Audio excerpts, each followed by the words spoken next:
Hello friends, welcome to my channel. তো আরেকটা নতুন ভিডিও নিয়ে আমি চলে এসেছি।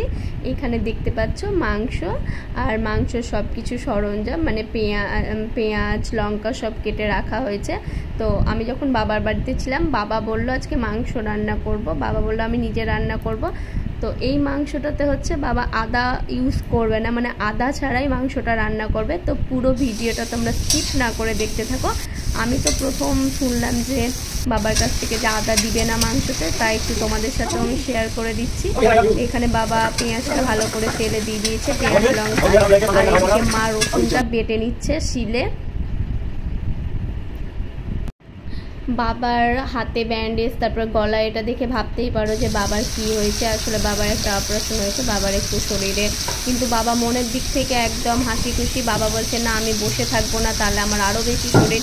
ওই জন্য বাবা যেমন বাইরের দিকটাই করছে, বাড়িতে এসেও বললো যে না আমি মাংসটা করি দাও। তো সেটা তোমরা আবার ভেবো না কিছু। তো বাবা এটা নিজে থেকে, বাবার কোনো কষ্ট হচ্ছে না, এখন বাবা অনেকটাই সুস্থ, তাই নিজেই বাবা বললো যে আমি রান্নাটা করব। তো দেখো মাংসটা দিয়ে দেওয়ার পর মাংসতে রসুনটা দিয়ে দিয়েছিল, করার পর বাবা এখানে মিট মশলাটা দিল।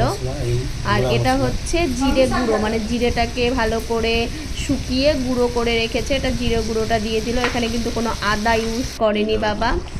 প্রায় হয়ে গেছে মাংসটা, দেখতেই পাচ্ছ। একদম সামান্য পরিমাণ জল দিয়েছিল, বেশি জল দেয়নি। আর সত্যি বলতে এত সুন্দর হয়েছিল খেতে মাংসটা, মানে কি বলবো, অসাধারণ হয়েছিল টেস্ট। তো ভিডিওটা ভালো লাগলে অবশ্যই লাইক করে দেবে।